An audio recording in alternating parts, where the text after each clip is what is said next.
Building को अब शुरू करो। ताजमहल जो बनाया गया है ये शाहजहां ने अपनी थर्ड वाइफ मुमताज की यादगार में बनाया था। मुमताज रहने वाली ईरान की थी जिससे शाहजहां ने लव मैरिज की थी।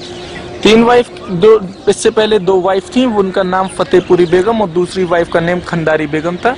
पहली वाइफ और दूसरी वाइफ से अरेंज मैरिज की, तीसरी वाइफ से लव मैरिज की। तो पहली दूसरी वाइफ के कोई बच्चे नहीं थे।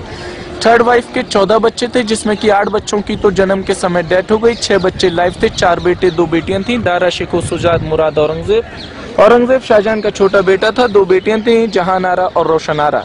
शाहजहां ने जब ये बिल्डिंग बनाई मुमताज की याद में, तो ताजमहल की व्हाइट बिल्डिंग को बनाने में 17 साल लगे और 5 साल के अंदर में यहाँ मस्जिद और गेस्ट हाउस बना के कंप्लीट किया गया। तो कंटिन्यू जब 22 ईयर्स 20,000 वर्कर्स ने ताजमहल की बिल्डिंग को बनाने में लगाए, तो 18,000 लेबर शाहजहां ने ईरान से बुलवाई, 2,000 लेबर ताजमहल को बनाने के लिए इंडिया से आई। ये जो देखे मस्जिद है, मस्जिद को बनाया गया है वेस्ट साइड में, और इसी तरीके की दूसरी बिल्डिंग ईस्ट साइड में बनाई गई है, उसको गेस्ट हाउस कहते हैं, जमान खाना।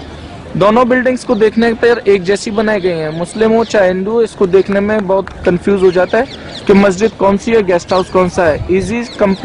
इजी सॉल्यूशन ये होता है कि मस्जिद को हमेशा वेस्ट साइड में बनाया जाता है एशियाई कंट्री के अंदर में।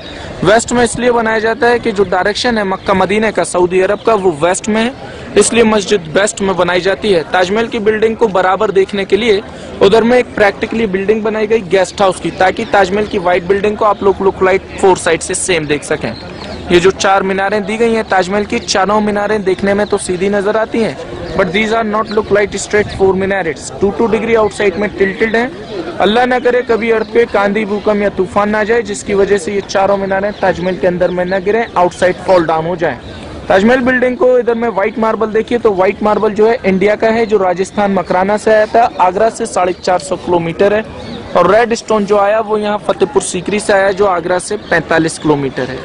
इस बिल्डिंग की टोटल हाइट दी गई है 245 फीट और चारों मीनारों की हाइट दी गई है 175 फीट। मैन डोम को देखिए, तो मैन डोम के ठीक नीचे में शाहजहां और मुमताज की ओरिजिनल मकबरा दिया गया है। ओरिजिनल मकबरा 1 साल में 3 बार दिखाया जाता है, और डुप्लीकेट मकबरा है वो आप लोग एग्जैक्टली एवरीडे देख सकते हैं, कोई भी डिफरेंट नहीं है।